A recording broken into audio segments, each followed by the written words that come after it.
This meeting is being recorded. All right, so what I like to do for our optional classes is I read the book with you all. I think that's fair, especially as an instructor, to know what I have assigned you all to read. So I like to go through and create a PowerPoint that summarizes the reading. And then I also like to throw in a lot of discussion questions in the PowerPoint to get you all's minds thinking and just facilitate some conversation between all of us. Does that sound good? All right, let me share my screen.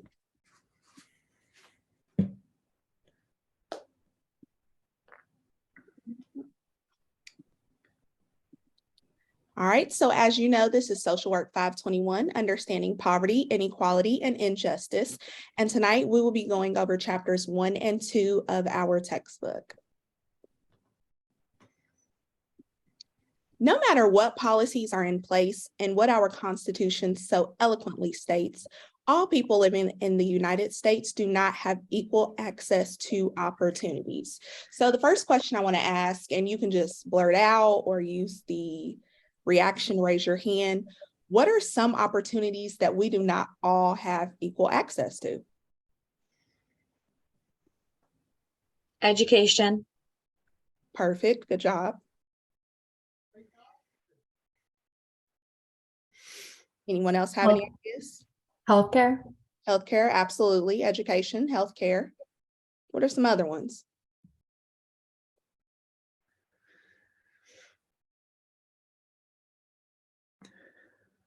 Resources. Okay. Employment, absolutely. So I have quality, and you said resources, John. What type of resources? I mean, it could be advocacy stuff for employment options. Okay, good job. That's outside of the box. I like that answer.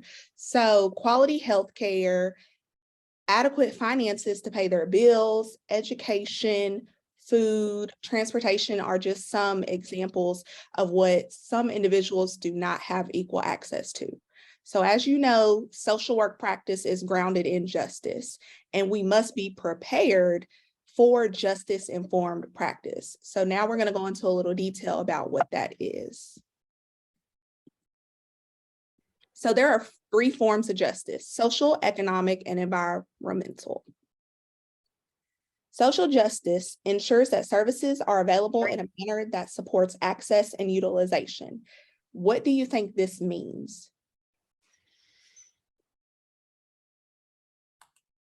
And don't make it harder than what it is, and I'll break it down for you as well.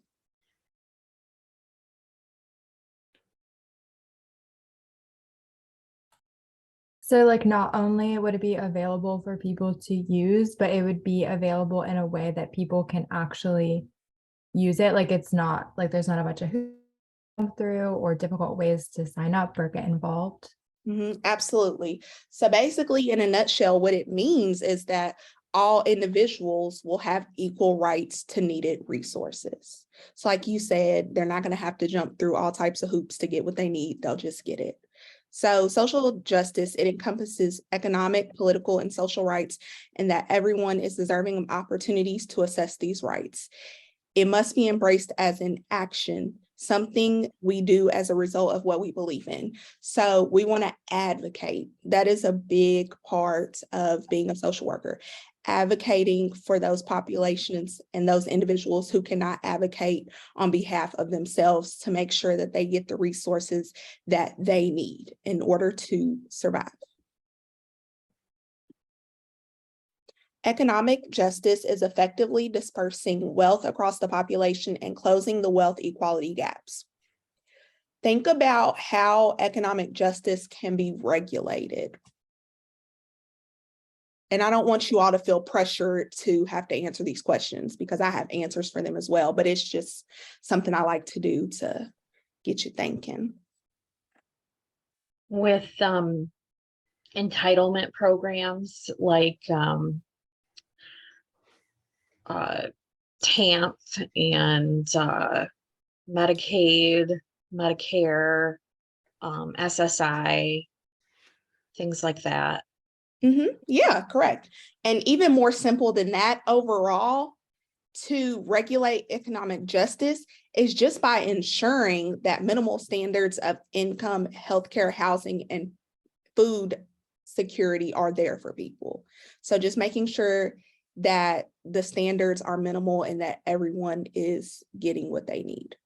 So it requires an understanding of the policies that impact the person's access to income, wealth, assets, and ability to sustain an appropriate standard of living. So that means, we're watching the news, we're up to date with the different policies that are in place. I know you mentioned TANF. TANF is something that was put into place by Bill Clinton, and it changed other forms of welfare and put a cap on it. So just making sure that you are educated and aware of different policies that affect individuals, especially in America, is extremely important in social work. Environmental justice is ensuring that laws impacting the environment are developed, implemented, and enforced in a fair manner without disproportionate impact or consequences on any particular group. So this is based on wealth, income, and location. So I'm sure you all already know this, but impoverished settings are more likely to have schools and students with poor educational outcomes. Can someone tell me why this is?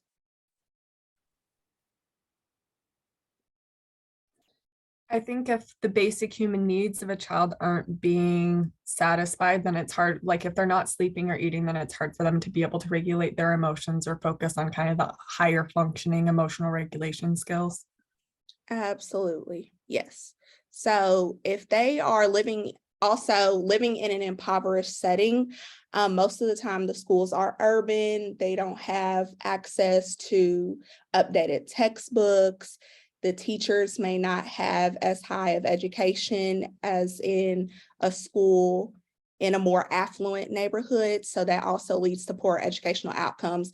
But also, if they don't have those basic resources, if they don't have food, if they don't have clothing, if they have endured some trauma, they're not able to focus on school. So in my position, I'm a youth service center coordinator. So what I do is I provide students and families with those basic resources. And I know that if they don't have those resources, that hinders them academically.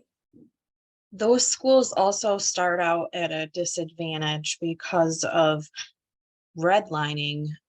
Those districts suffer from systemic racism.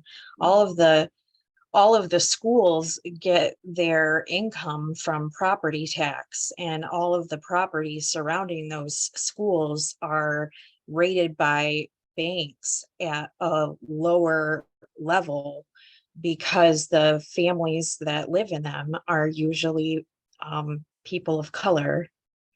And statistically, homes that are owned by people of color are rated at a lower property tax value than homes that are owned by white people, even in the same districts. Right. Thank you so much, Stormy, for bringing that up. That was a very, very, very valid point. And we appreciate you bringing that to the table. That is absolutely correct, and it's something that as social workers, we have to be able to address and advocate for better educational opportunities for our students. So moving on, outcomes of living in an impoverished area are reduced health outcomes and high mortality rates. Why? What does living in an impoverished area have to do with healthcare? It's basically what I'm asking. The quick answer is adverse childhood experiences outcomes overall. I'm sorry, we can't hear you.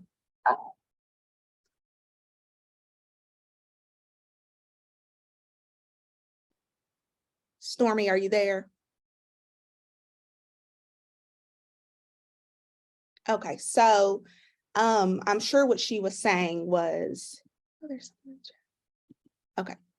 I'm sure what she was trying to say was that, in lower income areas, quality healthcare is essentially not available all the time. So that leads to poor well-being and quality of life, which leads to higher mortality rates.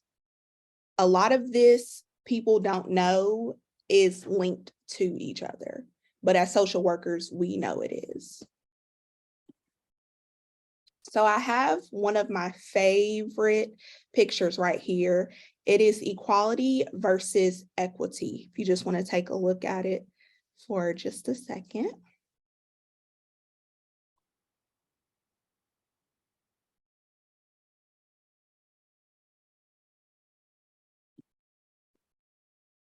Actually, someone tell me what you notice in this picture.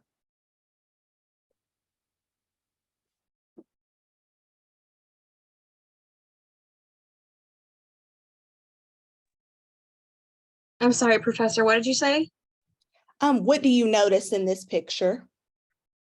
What's different about the equality side versus the equity side? On the Um, equality, sorry, No, go ahead. on the equality side, the little one can't see over the fence. On the equity side, he can. Mm-hmm. Do you all know the definition between equality and equity? And I'm going to teach you, but do you know the definitions? Well, equality means that everyone gets the same thing, Mm-hmm. and equity means that everyone gets access according to their needs. Perfect. So yes, like you said, equality, each individual or group is given the same resources or opportunities. So you see in this picture, they are all standing on a step stool, right? But then in equity recognizes that each person has different circumstances and allocates the exact resources and opportunities needed to reach an equal outcome. So in this one, in the equity side, they're all the same height. So as social workers, yes, we're fighting for equality, but we're also fighting for equity in the sense that we want all individuals to have what they specifically need in order to be successful. Does that make sense?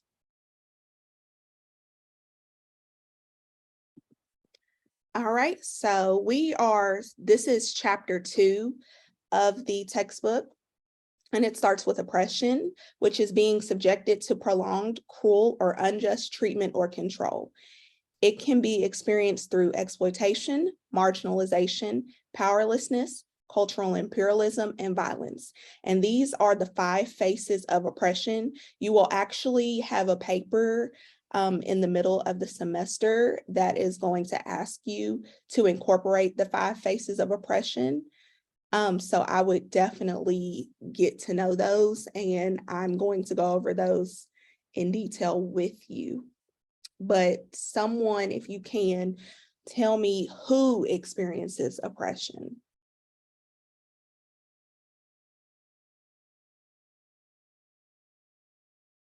I'll tell you, it is a group and it's called BIPOC, BIPOC, and that stands for Black, Indigenous, and other people of color in the United States. So that group is particularly prone to experiencing oppression. Have you all ever heard of BIPOC before? Yes. So one of the faces of oppression, exploitation, and that's when dominant groups rely on the labor of others for their own gain. Can you all think of any examples in history of exploitation? I think slavery is obviously a really good example of that. Yep, you are 100% correct.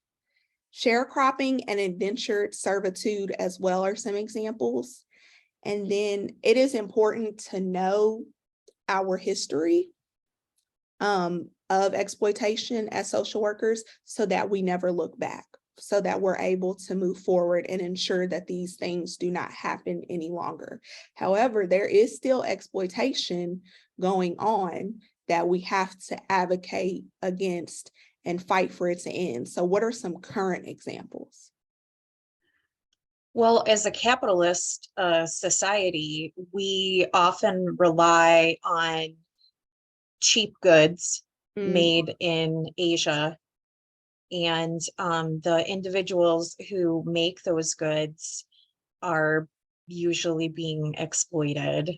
They're people who work in very difficult conditions, conditions that the United Nations would consider to be unacceptable and exploitative.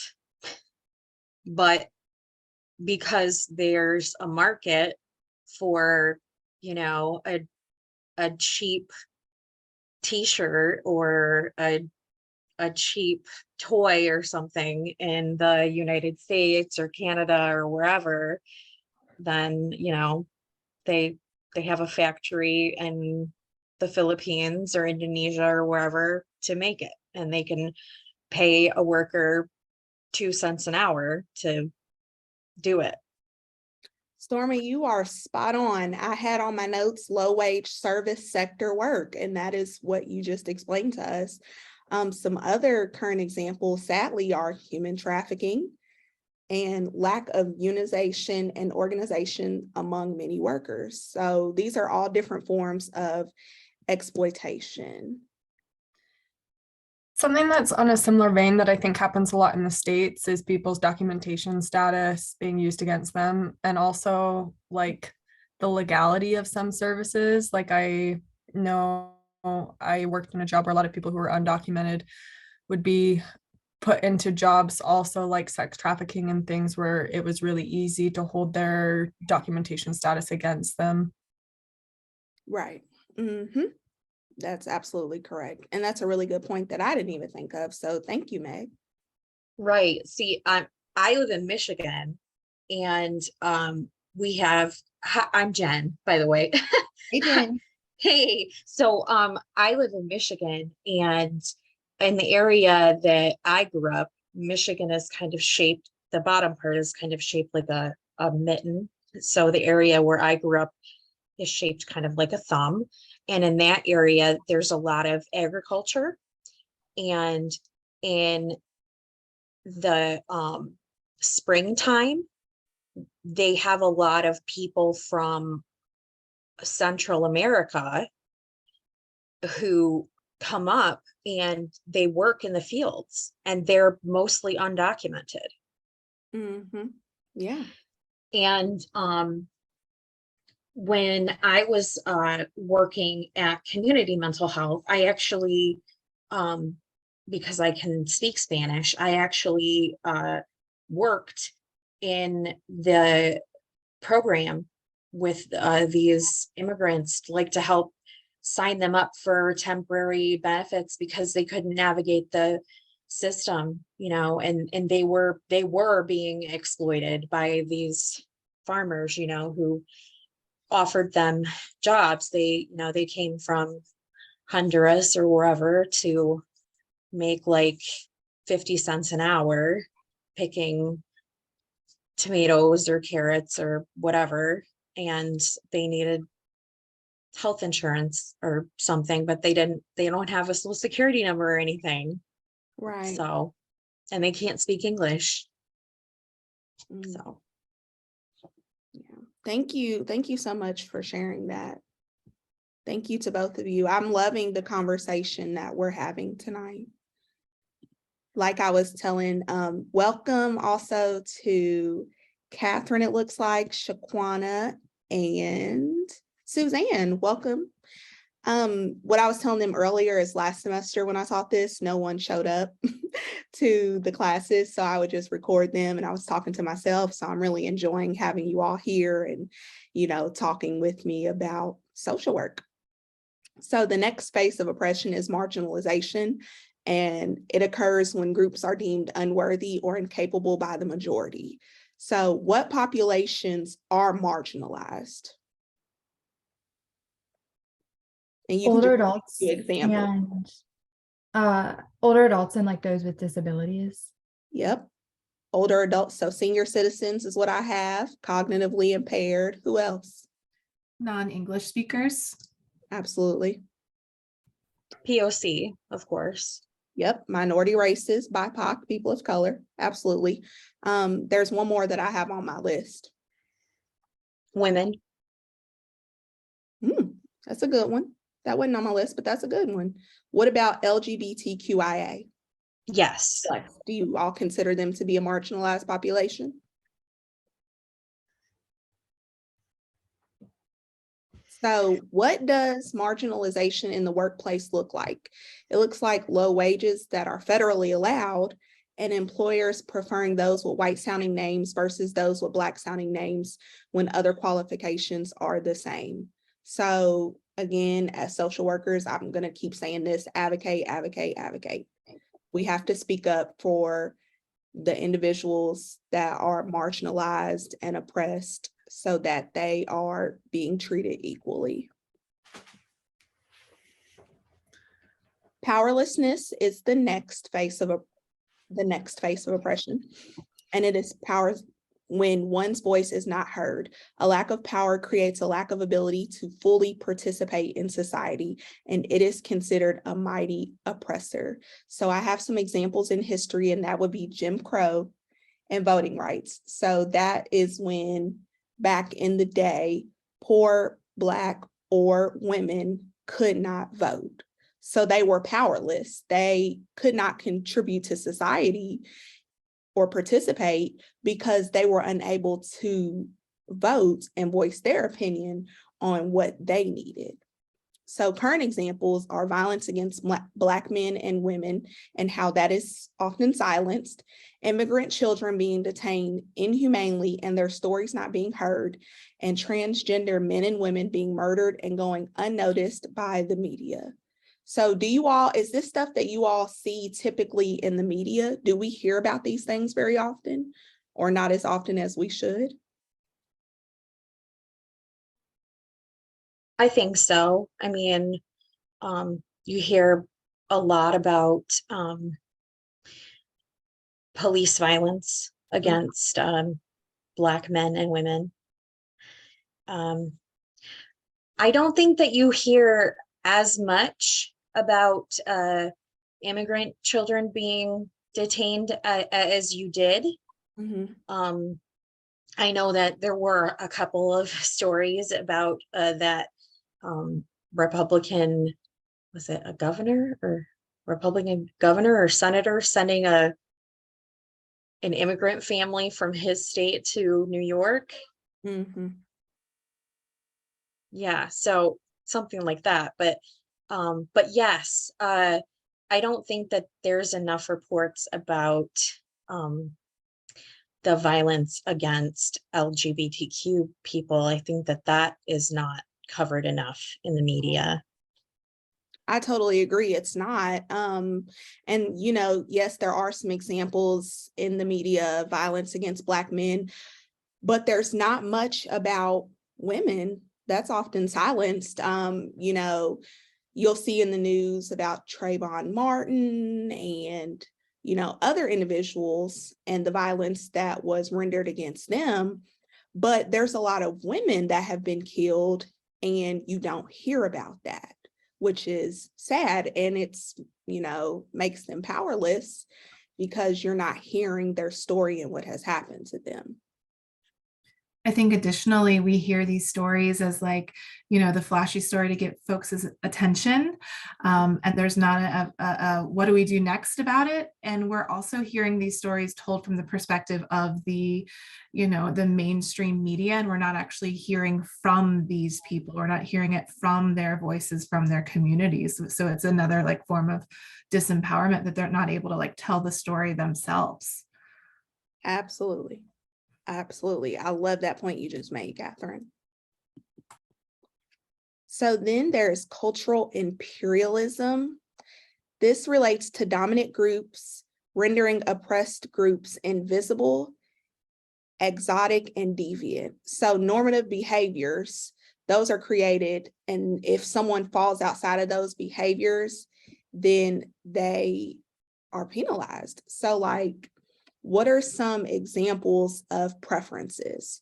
So we see like there's a norm. So say the norm is speaking, say we have an individual that speaks Spanish. What would the norm in America be? The norm is to speak English. Right. So some examples of preferences would be a preference for specific language and dialect, certain body types, certain hair types, and certain skin tones. So this is what, if there is a dominant group, so what is the dominant group in America? The dominant group is whites. Yes. I mean, if you're saying dominant as in who is considered to be like in power.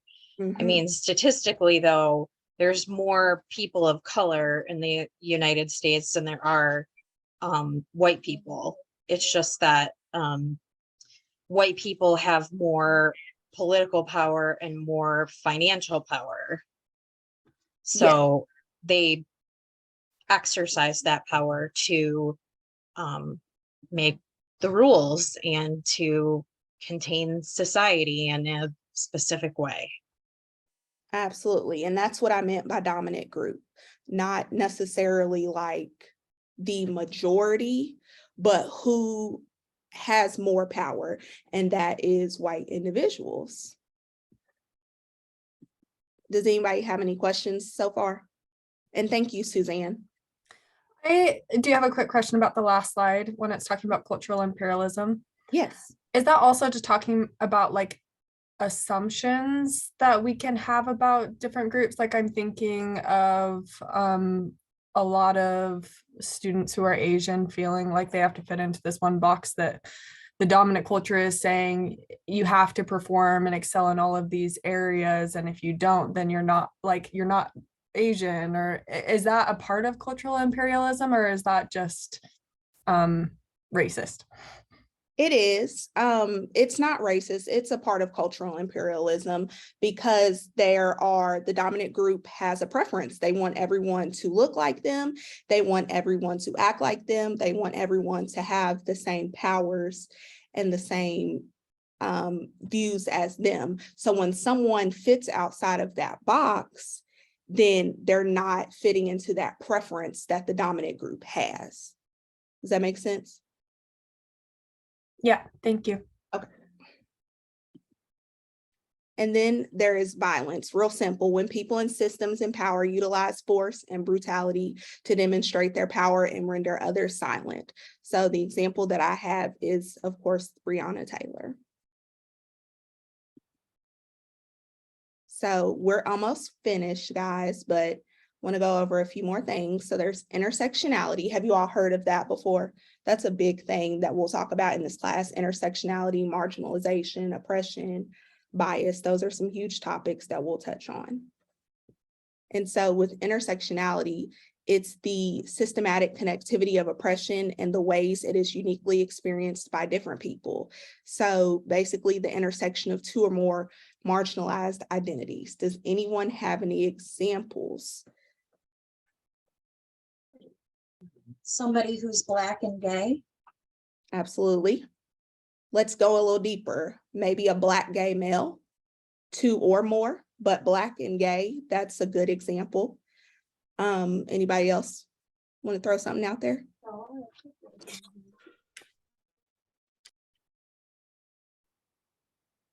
What about a Black transgender woman? Would that be an example? One of the best examples. Okay.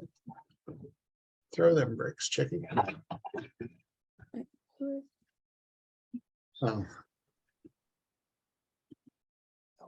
Sorry. All right. And then bias. Again, you're actually going to have a paper about bias, one of your reflection papers. So there's two types of bias. There's explicit bias and implicit bias. Explicit bias is what you're aware of. Implicit bias basically is your unconscious bias, and it shapes your interactions, behaviors, and perceptions of others. Why is bias dangerous? And why should we challenge it as social workers? I think sometimes we don't realize the bias is even there. So if we're not aware of it, then a lot of damage can be done without us even realizing. Right. And as social work practitioners, our biases, especially those that are implicit that we're not really aware of, can hinder us from practicing fairly. Even, and especially explicit biases that can, hinder us from practicing fairly. Say we have a client, say that you have a bias against individuals that are homosexual, and your client comes out to you and says, I'm homosexual. If you have a bias against that group, then that will most likely keep you from effectively servicing them. And bias is dangerous also because it reinforces stereotypes that allow injustice and oppression to perpetuate. And it can also allow us to be complicit in oppression. Trauma-informed practice. So trauma is, of course, caused by a sense of physical or psychological threat that results in feelings of helplessness or fear. So I have a few, stats I want to throw out there and see if you all can guess them. How many adults have experienced at least one trauma event in their lives? And I'm looking for a percentage, and it's a shocking one. I'm gonna say 85%. Lower. Oh. But that was a good guess. But go a little lower.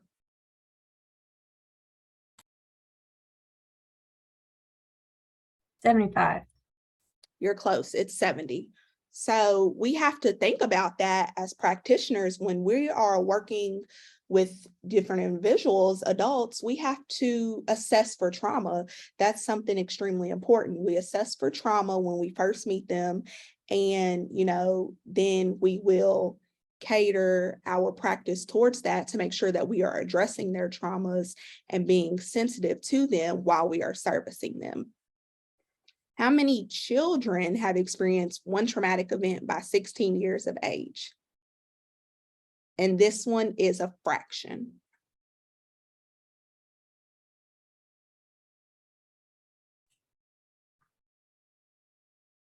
Is it maybe 3 out of 4, 2 out of 3, 1 out of 3? Let's say half. Not quite, 2/3. And then true or false, trauma disproportionately impacts individuals and communities of color and has long-term consequences if not addressed. True. Absolutely. So again, what we want to do as practitioners is to assess for trauma when we first meet our clients and go from there. Trauma-informed practice ensures that social workers acknowledge the influence on trauma on the client, examine the problems, and recognize how trauma informs a client's foundational beliefs. Does anybody have any questions? Okay.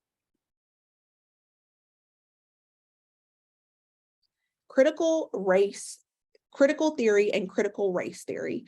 So critical theory is focused on issues related to power and oppression. So we want to challenge the status quo, okay? So what is considered normal? We want to challenge that, just like we talked about a few slides back when we discussed cultural imperialism. We want to challenge what the dominant group thinks is normal. Social workers attend to power structures and seek to change them in a positive way, okay? Critical theory prompts us to be mindful of power imbalances and seek ways to partner with clients rather than try to control them. Does anyone know the term for letting clients make their own decisions? It's a term, and I'm very, very big on it. Self-determination.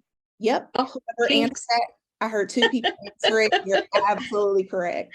Jinx, somebody owes somebody a soda. I owe you a soda, Cat. But yes, it's self-determination, and that is so important because we don't want to make decisions for our clients. When you are working with a client, you're working together. so that they have a voice, so that they have power. And we want to make sure that we are listening to what they need and how they can tell us how we can help them, and let them make their own decisions about what needs to happen in their life. So critical race theory, it recognizes that poverty and race intersect in complex ways. So an example of that would be poverty exists among all races, but people of color different from their white counterparts. So further example, white poverty typically lasts 1 to 2 generations, whereas Black poverty is typically generational. And this is our second to last slide. I just have some discussion questions. Consider the emotional and physical toll that experiencing oppression might take. What might this be like for a client?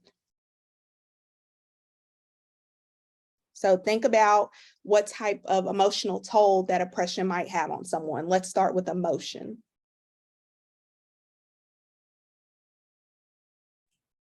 I think it would add to your mental load, which would make it more difficult to deal with other loads in normal life. So like if someone who is not oppressed and someone who are oppressed were to experience the same thing, the person that was oppressed would have an additional thing to deal with, which would make dealing with like normal life circumstances more difficult.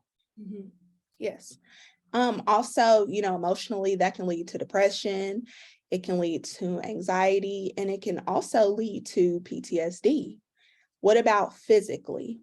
What can oppression do to someone physically? It's going to lead to stress-related health problems, Mm-hmm. things like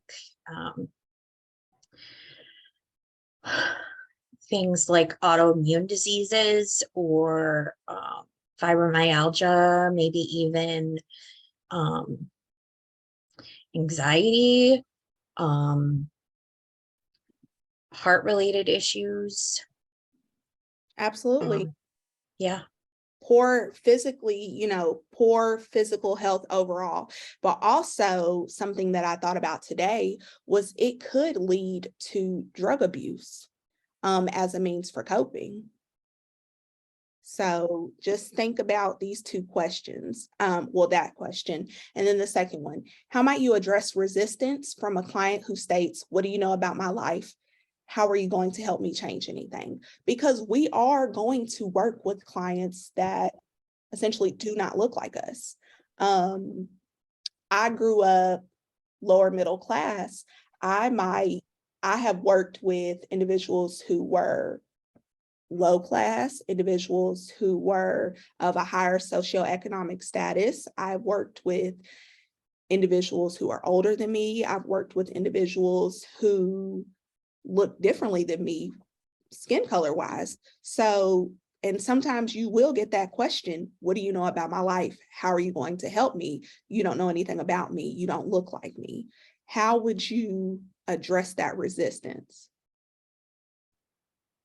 I think it's important to fall back on motivational interviewing and to try to roll with resistance and not meet resistance with resistance. Be curious and say, you're right.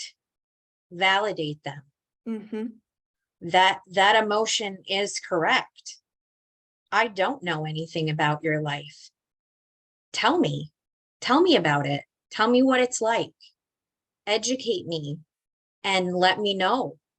What do you think the solution is? If you were in my place, what would you do? Mm-hmm.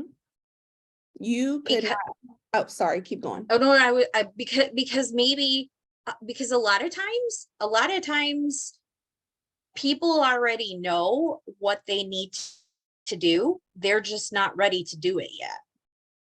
Mm-hmm. Absolutely. You could not have said it any better than I would have said it. What I was going to stress to you all, the first thing was validate, validate, validate. You don't want to just brush their opinions to the side, their feelings to the side, but you want to validate their feelings and let them know, hey, I understand completely why you feel this way. Then you want to let them know, like Suzanne, I believe, was saying, if that was Suzanne that was talking, you want to let them know, no, I'm sorry, I don't know what it's like to be in your shoes. I don't know about your life, but teach me. Let's talk about it. Help me to understand you so that I can understand how I can support you. Was it Jennifer? I'm sorry. Was it Jennifer? If it was Jennifer, good job. Yeah, that's okay. No worries. Sorry, I can't see everyone at the same time. So, but yes, thank you for that answer. So I have a video. I'm not sure it's gonna play, but we can try. You all let me know if you can't hear it, okay?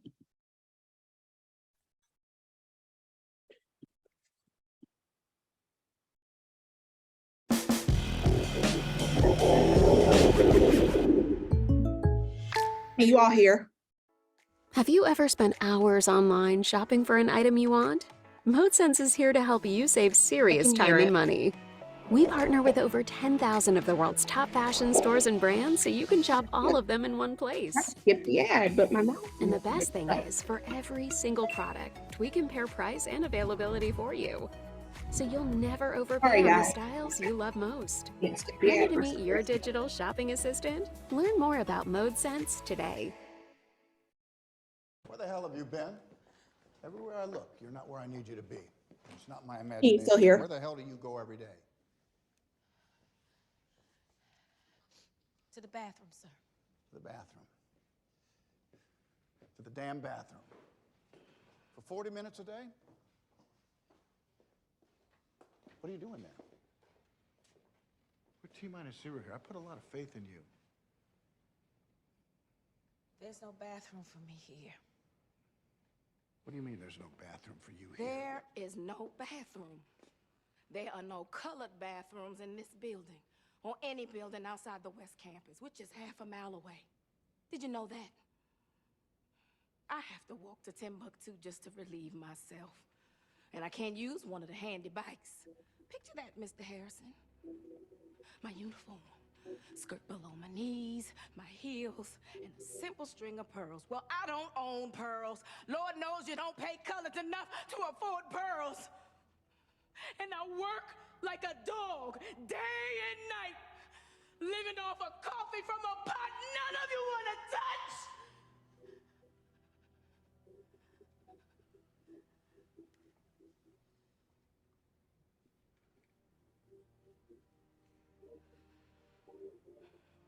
So, excuse me if I have to go to the restroom a few times a day.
There you have it. No more colored restrooms. No more white restrooms. Just plain old toilets. Go wherever you damn well please. Preferably closer to your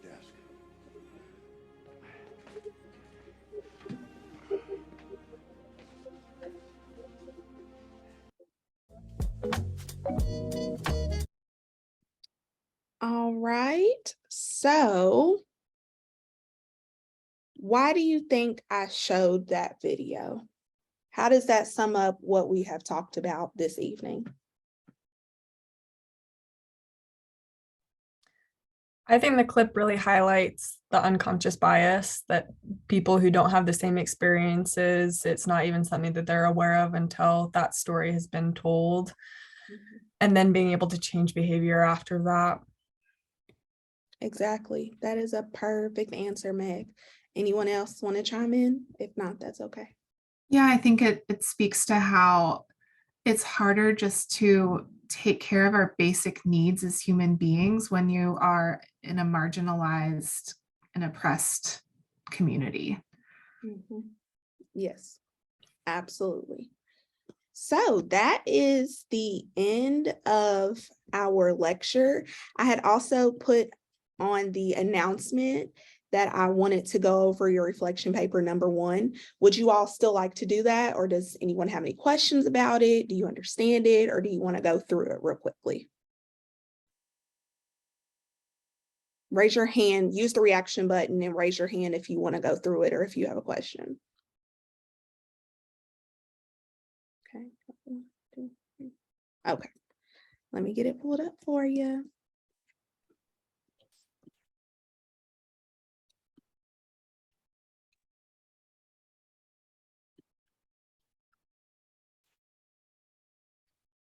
Sorry, y'all, I'm not the most tech savvy in this thing. All right, so it's like I said, it's a reflection paper. So you are able to write I statements because I want to hear from you. Okay.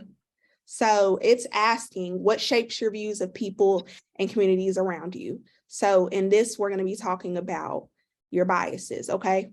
So what shapes your views of people and communities around you? How have your experiences created or challenged biases? So what biases do you have and how have you challenged those biases? Okay, does that make sense? So then number 2, how has explicit bias, which is the bias that you know about, shape your views of people and groups? So use examples. So last semester, trying to think of what someone wrote about that was really good. Someone give me an example of what they think. So what's an explicit bias you have and how has it shaped how you view those people?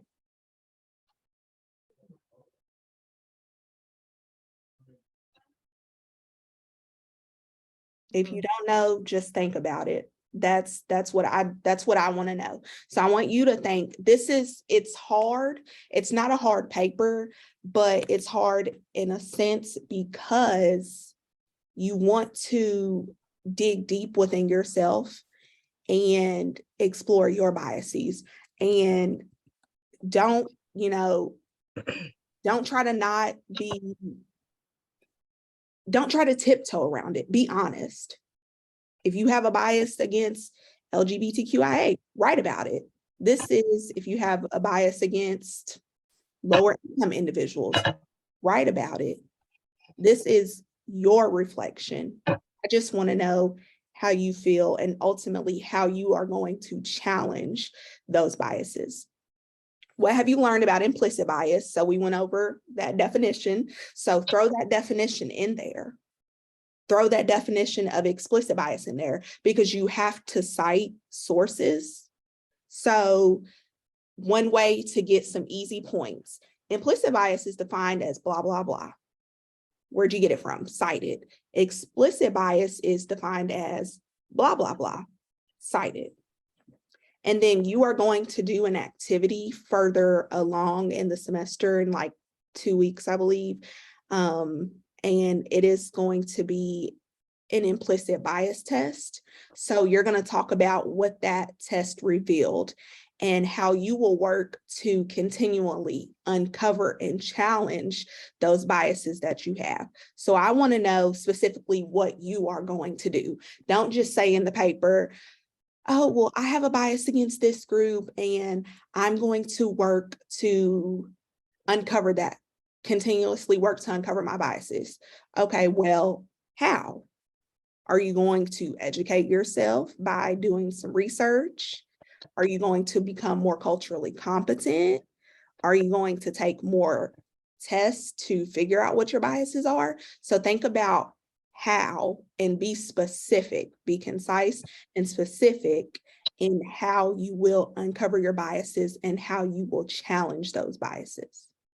And then name a time, this one's kind of difficult, but name a time when you have been discriminated against because of someone else's bias and how you responded to it. Okay. And then discuss the role of understanding bias as a social work professional and how you might encounter bias in your professional life. And then what are the 3 takeaways from the readings in module 3? So provide a short discussion of each. And so what is most important, I grade based off of the rubric. So if you follow this rubric to a T, you will get a great score. Make sure, I'm big on APA and I'm big on grammar. So just make sure to read and reread your papers, make sure that you are citing your sources correctly. And just make sure that you're going into detail. It does not have to be a bunch of, words, like you don't have to make it long just because you think that'll get you a better grade. Be clear and concise. Say what you need to say and let it be.